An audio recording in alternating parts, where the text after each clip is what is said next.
Hey what's up guys, I hope आप सब अच्छे होंगे और लाइफ में अच्छा कर रहे होंगे. So today I'm present with a other video over the literary terms and devices. Okay. So अगर आपको वीडियो अच्छी लगती है बिकॉज टीजीटी चंडीगढ़ का एग्ज़ाम भी आने वाला है एंड TSSB का भी एग्ज़ाम आने वाला है, तो उसके लिए काफ़ी बेनिफिशियल रहने वाला है कि काफ़ी टीचर्स ऐसे भी होते हैं जिन्हों की टीजीटी इंग्लिश के लिए ट्राई करते हैं बट क्योंकि उन्होंने इंग्लिश नहीं किया होता उनको रिटर्म्स नहीं आती हैं. सो ये जो वीडियो है बेसिकली उनके लिए काफ़ी बेनिफिशियल रहने वाला है. So like, subscribe and share the video and share the video with your needful friends जो कि एग्ज़ाम देने वाले हैं, ताकि उनको इशू ना आए. अगर कोई टीजीटी इंग्लिश के लिए कहीं ट्राई करता है तो वहाँ भी आपसे रिटर्न पूछी जाती हैं, तो वहाँ भी आपके लिए काफ़ी बेनिफिशियल रहने वाला है. एंड अगर मैं बात करूँ नॉर्मल एक स्टूडेंट के लिए, तो आपसे कई बार वन वर्ड सब्स्टिट्यूशन पूछ जाते हैं, तो यहाँ से वो भी टर्म्स काफ़ी हेल्पफुल आपके लिए रहने वाली है. And if you are a student, you are studying in class 6 to 12, तो ये आपके लिए भी बेनिफिशियल रहने वाला है. क्यों? क्योंकि आपके उसमें पोइट्रीज आते हैं, नॉवेल्स आते हैं, वर्क्स आते हैं, तो वहाँ पे ये टर्म्स यूज़ होती हैं. और मोस्ट काफ़ी टीचर्स को इसका नॉलेज नहीं होता है क्योंकि पुराने टाइम से पढ़ा रहे हैं या इंग्लिश नहीं है, तो उनका नॉलेज नहीं होता है. तो आप के लिए भी ये वीडियो काफ़ी बेनिफिशियल रहने वाली है. So without delaying the video, I am going to start the video. Okay. So today our first term will be allegory. Allegory क्या होती है? एलिग्री होती है लाइक अ पोएम जहाँ पे कि जो आपने कोई भी स्टोरी है वो आप सिंबल्स के थ्रू कह रहे हो. जैसे आपने देखा होगा एक मतलब कोई भी सॉन्ग लगा लो, एक वो इसमें ऐश्वर्या राय के हाथ में दिया है तो वैसे चलाती रहती है, उसको जला के रखती है कि ये दिया ना बुझेगा, ठीक है ना. तो बेसिकली वो जो मतलब दिया जला के रखा हुआ है वो सिंबलाई कर रही है कि जब तक ये जल रहा है तब तक जो पर्टिकुलर जो हीरो है वो अलाइव है, ठीक है. तो बेसिकली सिंबल्स के थ्रू जब कोई कहानी कही जाती है तो उसको हम बोलते हैं एलिग्री. आई होप आपको क्लियर होगा. नेक्स्ट हमारी रिटर्म है एनेक्डोट. एनेक्डोट पे तो अभी रिसेंटली मैंने वीडियो डाली है कि भाई ऐसी कोई कहानी जो एक पर्टिकुलर टाइम में सच थी लेकिन अब हम सुनते हैं तो हमें यकीन नहीं होता, उनको हम बोलते हैं एनेक्डोट. कि दादी एनेक लगा के क्या सुना रही है, किससे कहानियाँ सुना रही है. Okay. So next is autobiography. आप सब जानते हैं ऑटोबायोग्राफी, ऑटो मतलब तो सेल्फ. तो सेल्फ की जो जीवनी होती है, आत्मकथा बोलते हैं हिंदी में, उसको हम बोलते हैं autobiography. The famous autobiography Saint Augustine's Confessions. Next is ballad. Ballad क्या होता है ध्यान सुनिएगा. बेसिकली ये पहले क्या था, बैलेड होते थे कोई भी फोक टेल. फोक समझते हो, लोकल जो कहानियाँ होती हैं, कथाएं होती हैं, वो एक पोइटिक फॉर्म में कर देना, वो एक पोएम में डाल दे, उसको बोलते हैं ballad. So a folk song telling a story. Folk song, folk song, folk वैसे पीपल होता है लेकिन लोग, लोक सेम बात है. फोक लोर होती हैं लोक कथाएं, फोक सॉन्ग होता है लोकगीत, ठीक है. कोई भी ट्रेडिशन का कोई लोकल गीत होता है, ठीक है. तो ऐसे कोई भी एक लिरिकल फॉर्म में एक पोएम सॉन्ग है जिसमें एक स्टोरी कही जा रही है, फोक सॉन्ग, उसको हम बोलते हैं बैलेड. आई होप आपको क्लियर होंगी बैलेड. ओके. हम बात करते हैं बायोग्राफी. देख लिया हमने, कोई दूसरा किसी और के बारे में लिख दिया कुछ भी जीवनी, उसमें आत्मकथा नहीं, मैं हूँ, मुझे ऑर्डर मिला है किसी और की जीवनी लिखनी, तो दैट इज बायोग्राफी, ठीक है. Next is बर्लस्क. बर्लस्क होता है humorous imitation of some serious work. Imitation होती है नकल करना. कोई भी आप कहानी उठाओ, आपको बड़े उसमें आपने एक हाई लोफ्टी स्टाइल का एक कोई भी वर्क उठाया है और उसको आपने बड़े घटिया स्टाइल में कॉपी करके मोकरी के सेंस में आपने एक वर्क, उसको बोलते हैं burlesque. Humorous imitation of a serious work of literature. तो फेमस जो बर्लस्क हम कह सकते हैं the Rape of Lock. It's a mock novel also ना. कन्फेशनल पोइट्री की हम बात करते हैं, ऐसी पोइट्री जो किसी एक पर्टिकुलर इंसान के बारे में है, उसको बोलते हैं कन्फेशनल पोइट्री. सब्जेक्टिव होता है जब इंसान खुद के बारे में, खुद को इन्वॉल्व करके, खुद को सामने रख के जो उसको खुद फील कर रहा है, तो उस ऐसी पोइट्री को बोलते हैं कन्फेशनल पोइट्री. सबसे बड़ी जो कन्फेशनल पोइट हुई हैं वो ही है कमला दास, और उनका जो एक नाम है माधवी कुट्टी. माधवी कुट्टी के पेन नेम से भी उन्होंने साउथ में कुछ वर्क्स लिखे हैं, और बाद में भी उन्होंने अपना जो धर्म है वो चेंज कर लिया था. इन्होंने अपना सुरैया भी रखा था एक बार, एक टाइम पे Suraiya. So next is didactic literature. Didactic literature होता है, पहले इसका मीनिंग समझिएगा, निर्देशात्मक, जो एक मॉरल ड्यूटी की सेंस में निर्देश हम देते हैं, हमें बड़ों की सेवा करनी चाहिए, हमें ये करना चाहिए, वो करना चाहिए।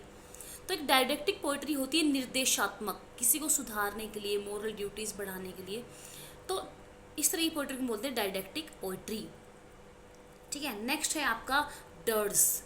डर्स ऐसी पोएम होती है, आपने एलिजी सुना होगा, ELEGY। एलिजी होती है ऐसी पोएम जब कोई मर जाता है तो उसका जो मीन्स मोर्निंग है, जो दुख है, उसको दिखाने के लिए कि हाउ सैड आई एम, तो लिखवाते हैं लोग। ठीक है, उसको बोलते हैं एलिजी।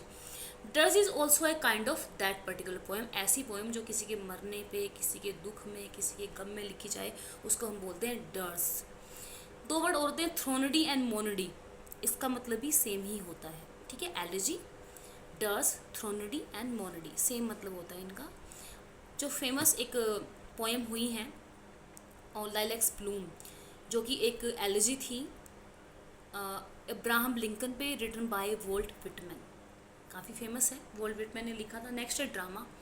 ड्रामा आप जानते हैं क्या होता है, मीन्स जो परफॉर्म किया जाए, वहाँ पे आपके सीन होते हैं, एक्ट होते हैं, डायलॉग्स होते हैं, दैट इज़ कॉल्ड ड्रामा। सो आप जानते हैं Shakespeare was a famous dramatist, उनकी 4 फेमस ट्रेजेडी काफ़ी फेमस हैं। याद कैसे करते हैं, होकम, H से हेमलेट, O से ओथेलो, K से किंग लियर और M से मैकबेथ। ये इनका किस हिसाब से ये आई हैं, कौन सबसे लंबी है, सबसे बड़ी कौन सी है, H से जो स्टार्ट हो रही है, तो छोटी कौन सी है, M से जो start means Macbeth, hokum. Next is dramatic monologue. ये क्या होता है, देखिए ड्रामेटिक मोनोलॉग जो है बेसिकली हम पोइट्री में यूज़ करते हैं, और इसको यूज़ करने वाले जो फेमस जो पोइट थे वो थे अल्फ्रेड लॉर्ड टेनिसन। देखिए क्या होता है इसमें एक पर्टिकुलर जो पोएम स्टार्ट होता है उसमें एक सीधा एक सीन दिखाया जाता है, एक जो सामने मतलब एक जो हमारा स्पीकर है वो बता रहा होता है स्टोरी सामने वाले बंदे को, जो कि या तो पैसिव होगा या मतलब सुनता होगा सिर्फ ध्यान से। इसको बोलते हैं ड्रामेटिक मोनोलॉग। इनकी बड़ी प्यारी सी एक पोएम थी, अब नाम तो मुझे नहीं याद आ रहा है, पोरफायरो लवर करके शायद एक पोएम है। उसमें वो क्या करता है, अपनी वाइफ को ऑलरेडी मार चुका है, और जो दूसरा जो इंसान है, मतलब दूसरी शादी वो करने वाला है, वहाँ से कोई इंसान राजदूत आया हुआ एम्बेसडर, उसके सामने अपनी कहानी सुना रहा है, चुपचाप सुन रहा है वो। ठीक है, कि मैंने ऐसे मारा, वो सबके सामने खुश होती थी, प्लीज़ रहती थी, किसी ने उसको फ्लाश दी तब भी वो खुश होती थी, उसकी स्माइल बड़ी सस्ती थी, तो इसलिए उसने उसको मार दिया, बता रहा है उसका गला घोट के उसके बालों से। ठीक है, नेक्स्ट इज डायस्टोपिक लिटरेचर। डायस्टोपिया आपने सुना होगा, डायस्टोपिया एक तो होता है यूटोपिया, यूटोपियन पॉलिसी, एक होता है डायस्टोपिया। ध्यान से समझिएगा, यूटोपियन को हम बोलते हैं राम राज्य, मीन्स ऐसी कोई गवर्नमेंट जहाँ पे से कुछ अच्छा है, जो प्रजा है, जो सब्जेक्ट है बहुत खुश है। लेकिन डायस्टोपिया बिल्कुल उसका उल्टा है। आपने 1984 नॉवल पढ़ा होगा, जॉर्ज ऑरवेल का है ना, तो उसमें आपने देखा है कि एक जो बिग बॉस सबको देख रहा है, एक सारी पनिशमेंट है, वो अपने लव नहीं कर सकते हैं, शादी नहीं कर सकते, यहाँ वहाँ घूम नहीं सकते हैं, तो ये होता है डायस्टोपिया। मीन्स सब कुछ भी ऑर्डर में नहीं है, आप कुछ भी अपनी मर्जी से नहीं कर सकते, जनता बहुत दुखी है, डायस्टोपिया। नेक्स्ट है आपका एक्लोग्स। एक्लोग्स बेसिकली क्या होते हैं, एक्लोग्स में पहले टाइम में होते थे एक्लोग्स, जैसे प्ले चल रहा है बीच में ब्रेक हुआ, क्योंकि उनको गेटअप चेंज करना होता था और भी सारी चीज़ें होती थी, ब्रेक मिलता था, तो उस बीच में ना शॉर्ट प्लेस वो डाल देते थे कुछ टाइम के लिए, 5-1 मिनट, जैसे अब तो एडवर्टीजमेंट आती हैं, तो पहले क्या होता था, एक्लोग्स आते थे, तो उन्हीं को बोलते हैं एक्लोग्स। जो फेमस एक्लोग्स हुए हैं वो हैं वर्जिल्स के एक्लोग्स। नेक्स्ट है आपका elegy, I have already told you. Epic की हम बात करते हैं, एपिक को हिंदी में बोलते हैं महाकाव्य, और वर्ल्ड का सबसे बड़ा महाकाव्य है आर महाभारत, सबसे बड़ा।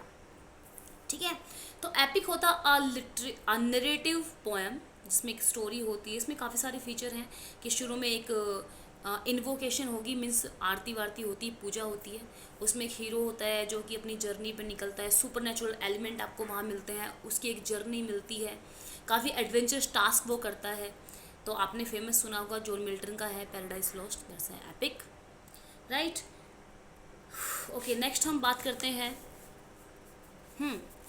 एपिग्राम। एपिग्राम होती है कोई भी विट्टी स्टेटमेंट, जैसे आप बोल दो child is the father of man, कभी सास भी कभी बहू थी, this kind of sentences, this is called epigram, a witty statement जो कि हर एज में ट्रू होती है। नेक्स्ट इज ऐसे, ऐसे तो आप जानते ही हैं, ठीक है। फेबल एंड पैरेबल में I just given the difference in a short, उसका भी मैं यहाँ लिंक डाल दूंगी, ठीक है। फिक्शन की हम बात करते हैं। फिक्शन नॉवल होता है, नॉवल में आपको पता ही है काफ़ी लंबी स्टोरी चलती है, काफ़ी सारे करेक्टर्स होते हैं, ठीक है। ड्रामा में और फिक्शन में यही डिफरेंस है कि वहाँ पे एक्ट होते हैं, सीन होते हैं, ठीक है, डायलॉग्स होते हैं। यहाँ ऐसा नहीं होता, ठीक है, सिंपल स्टोरी चलती है, ऐसा हुआ वैसा हुआ, ठीक है। हाँ, लीजेंड होती है ऐसी स्टोरीज, ओल्ड स्टोरी जो कि किसी हीरो के बारे में, एक हीरोइक फिगर को शो करती है, उसकी स्टोरीज वो शो करती हैं, जैसे कहते हैं भगत सिंह द लीजेंड, ठीक है।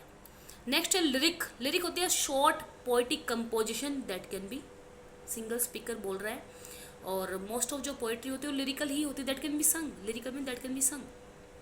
मेमोयर, मेमोयर होता है आप कहीं पे गए हो, आपने कोई अपनी बचपन की कोई मेमोरी शेयर कर दी, कुछ कहीं पे यात्रा वृत्तांत आपने लिखे, तो होता है मेमोयर। फेमस एग्जांपल है विंस्टन चर्चिल करके, एक बहुत बड़े फिलोसफर हुए हैं, राइटर हुए हैं, एंड आई थिंक ये एक पॉलिटिकल एक फिगर भी हुए हैं, तो इनका फेमस था memoir of second world war, ठीक है। Next is metafiction, novel into novel called metafiction, ठीक है। आपने देखा है ना, जैसे जॉन गार्डनर का कोई वर्क हुआ है, ब्यू वुल्फ के अंदर भी स्टोरीज थी, स्टोरीज के अंदर स्टोरीज, तो उसको बोलते हैं मेटा फिक्शन। इतना इम्पोर्टेंट नहीं है। मिथ्स की हम बात करते हैं, मिथ्स होती हैं पुरानी कथाएं, कहानी जो भी चलती आ रही है, story about the origin of culture, belief, practice, call myths.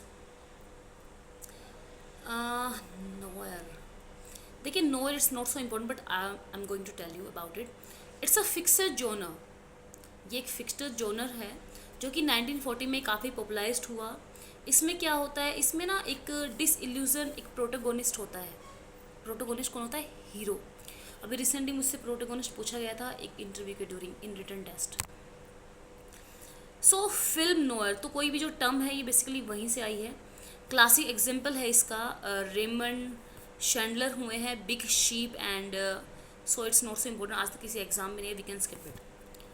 Okay, non fiction होती है नैरेटिव वर्क जिसमें कि जो फैक्ट है वो ट्रूथ होते हैं, कहीं न्यूज़पेपर से उठा लिए कोई भी इवेंट, जैसे आजकल हम देखते हैं ना बायोपिक बनती है, तो we can call non fiction. Novel, novel हम ऑलरेडी डिस्कस कर चुके हैं, फिक्शनल प्रोस नैरेटिव होता है। ऑटोबायोग्राफिकल नोवेल होते हैं, कई तरह के नोवेल होते हैं, ऑटोबायोग्राफिकल नोवेल होते हैं, बिल्डिंग रोमन होते हैं। बिल्डिंग रोमन का क्या स्पेशलिटी है, ये होता है फॉर्मेटिव नोवेल ही बोलते हैं इसको, जहाँ पे बच्चे की आपने मूवीज़ देखी होंगी, छोटा सा बच्चा होता है, चोरी करके भागता है और भागते भागते वो बड़ा हो जाता है, जिसमें उसकी सारी स्टोरी की, उसने ये किया वो किया, सारी कहानी दिखाई जाती है, उसको बोलते हैं बिल्डिंग रोमन। एपिसलरी नोवेल होते हैं ऐसे नोवेल जो कि लेटर्स की फॉर्म में होते हैं। एक वर्क था The Golden Notebook, that is also in letter epistolary form, ठीक है। Okay, next is novel of ideas, ideas में हो, जैसे कि जीन पॉल सार्टर का नॉवल है Nausea. Novel of manners, Jane Austen के जो नॉवल हैं वो इसी जॉनर के हैं, जो भी मैनर्स दिखाते हैं। Picaresque novel, very very important. Picaresque का मीनिंग आपसे पूछ लेते हैं, इसका मतलब है रोग। रोग होता है ठग, जो ठगी करता है, ठीक है, ठगता है, रोग करता है दूसरों को। तो आपने द गाइड सुना होगा, R.K. नारायण की है, उसे मूवी भी बनी है, जो कि देवानंद जी ने उस पर रोल निभाया था, and Waheeda Rehman was the actress. So picaresque novel का एग्जाम्पल है। सोशल प्रोटेस्ट नोवेल, सोशल कोई प्रॉब्लम दिखाती, ठीक है। और हम बात करते हैं नोवेला। नोवेला होता है स्टोरी से बड़ा एंड नोवेल से छोटा, उसको हम बोलते हैं नोवेला। तो आपने जॉर्ज ऑरवेल का ही सुना होगा, Animals Farm, that's a novella. Okay, next is ode. Ode होती है a serious lyric poem. Basically ode किसी को रेफर किया जाता है हमेशा। John Keats is famous for his odes, he has wrote 5 odes, famous odes ना, ode to nightingale, ode on Grecian urn, and there are many more novels. Okay, parody की हम बात करते हैं। पैरोडी होता है, जैसे आपको एक सॉन्ग सुनाती हूँ, जैसे एक लड़की को देखा तो ऐसा लगा जैसे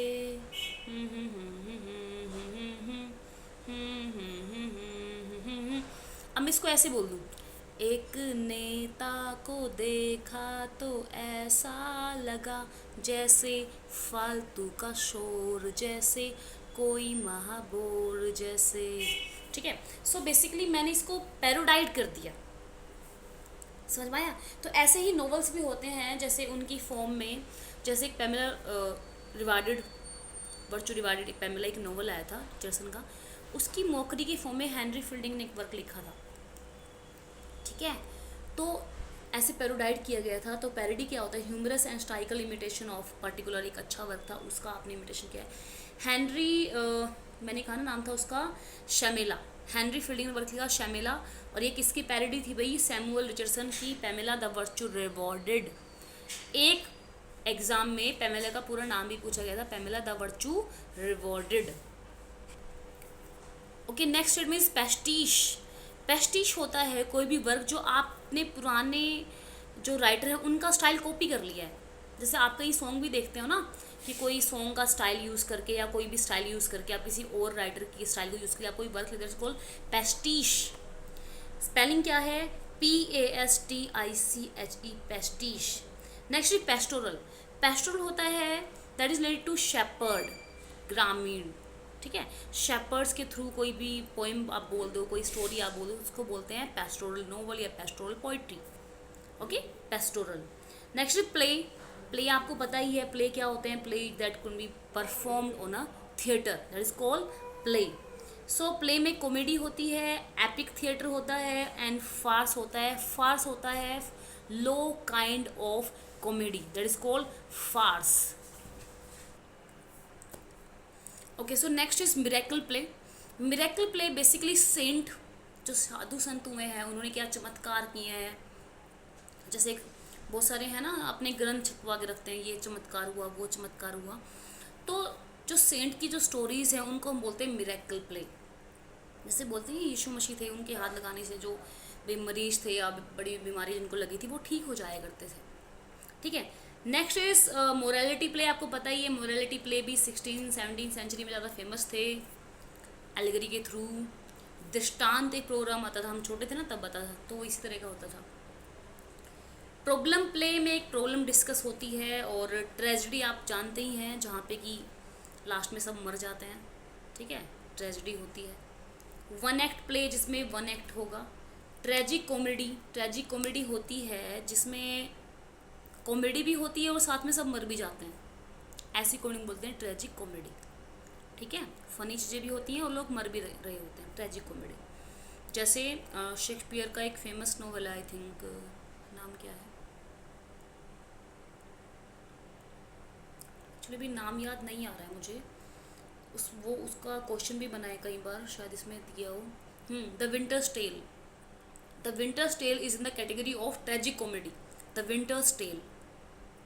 okay, next is propaganda. Prose आपको पता ही, something in written. Prose poem भी होती हैं। रोमांस पता ही आपको, सेवलरिक रोमांस होता है।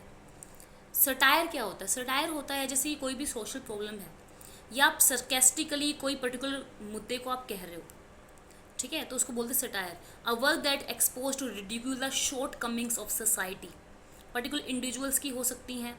जोनाथन स्विफ्ट का है गुलिवर्स ट्रेवल, ठीक है, मोस्ट वेल नोन सटायर है ये। Okay, science fiction, sci-fi. जो हमारे जोन्स H.G. वेल्स हुए हैं उनके फेमस वर्क्स हैं the invisible man, footprint without feet. आपके क्लास 10th में चैप्टर भी है ना, वो भी यहीं से लिया है, इनविजिबल मैन से लिया गया है। That's a sci-fi story. एक आपका थर्ड लेवल है जेक फिने का, है ना, वो भी आपका साई-फाई स्टोरी है, मीन्स साइंस फिक्शन है। ओके, शॉर्ट स्टोरी जानते ही आप शॉर्ट स्टोरीज क्या होती हैं, जैसे कि आपका जो portrait of lady written by Khushwant Singh in class 11th, that's a short story. Okay, soliloquy क्या होती है? सोलिलोकी जब इंसान खुद से ही बात करता है, ऑडियंस की तरफ मुँह करके खुद से बात करने क्या होता है, सोलिलोकी। बैलेड, बैलेड हो चुके हैं भाई। बैलेड में क्या होता है? दैट कैन बी संग, कोई फोक सॉन्ग रहा है इसमें, बेसिकली इयाम्बिक और राइमिंग बैलेड फॉर्म होती है, ठीक है। एस.टी. कोलरिज का फेमस रहा है हमारा the rhyme of ancient mariner, that's a ballad. पता है ना आपको, स्टोरी होती है धूम धमाके से जा रहे हैं शादी वगैरह में, तो वो क्या करते हैं, एक को मार देते हैं वो एल्बेट्रोस को, एक उसे गले में लटका देते हैं, ठीक है। फ्री वर्स है जहाँ पे कोई वर्स राइम स्कीम होता ही नहीं है। तो आई थिंक आज के लिए इतना काफ़ी है, क्योंकि ऑलमोस्ट में जो जितनी इंपॉर्टेंट टर्म्स थी हमने आज कर ली हैं। ये वीडियो काफ़ी हेल्पफुल रहने वाला है आप सबके लिए जिनके भी एग्ज़ाम अभी रिसेंट में है, क्योंकि अभी तो ये लाइन स्टेंजा और राइम वगैरह है वो तो आपको दिखा के ही करवानी पड़ेंगी। राइम स्कीम क्या होती है, कपलेट 2 लाइन्स का होता है, क्वार्टरेन अपना 4 लाइन का होता है। ठीक है, तो ये हम फिर किसी और वीडियो में डिस्कस करेंगे। ओके जी, फिर मिलते हैं किसी और वीडियो में। ओके जी, बाय बाय।